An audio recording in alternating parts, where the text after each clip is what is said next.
Finally, league play getting started in earnest, as is Heisman talk. Gurley and Gordon getting all the hype among running backs. But is there another guy, yeah, that's the guy on your screen, who may be getting short shrifted? That is topic numero uno in today's Insiders Report. Hey, everybody, welcome into our Campus Insider Studios. Bonnie Bernstein alongside the Uber Insider, that would be Dave Miller. And I heard this week you were talking to a former Heisman running back winner.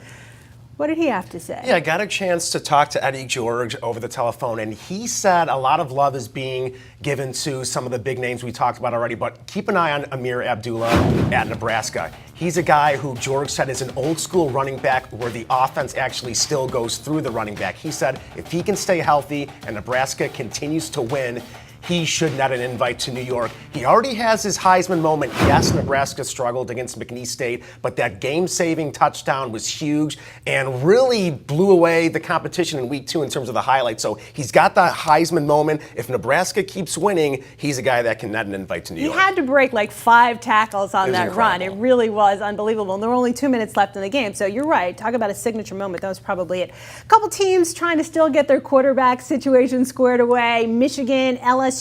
What are you hearing about the whole Anthony Jennings, Brandon Harris situation with the Bayou Bengals? We saw Jennings really struggle against Mississippi State. Then when Brandon Harris came in, got the offense going, threw for over 140 yards and 2 touchdowns, he is getting a lot of number 1 reps this week in practice. Jennings is still expected to start against New Mexico State, but Harris is going to get at least 50% of the snaps. The LSU coaching staff, Cam Cameron, Les Miles, wants to get him ready for the rigors of SEC play.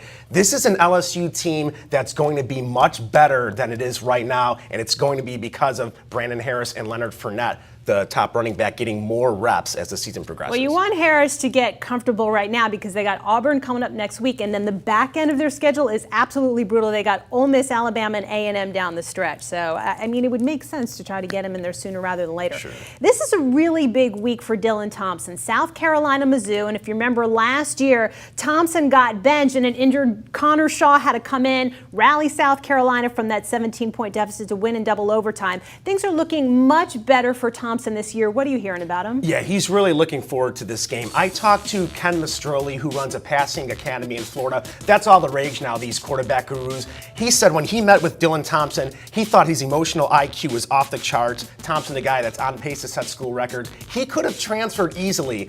Connor Shaw was the starter. He was kind of in and out of the lineup the last few years with Steve Spurrier. But going into this season, he knew he was the guy. And Mastroli said he's a very humble kid, a guy with a strong football IQ, and he's ready for this big moment against Missouri in a big game as South Carolina looks to win the SEC East. Something to be said for a strong football IQ, not just a strong arm, but the IQ. Absolutely. That should be a good one. To hear who Doug and Pete and I are picking in that game and all of the high-profile games coming up in Week 5, be sure to check out our Saturday selection segment only on CampusInsiders.com.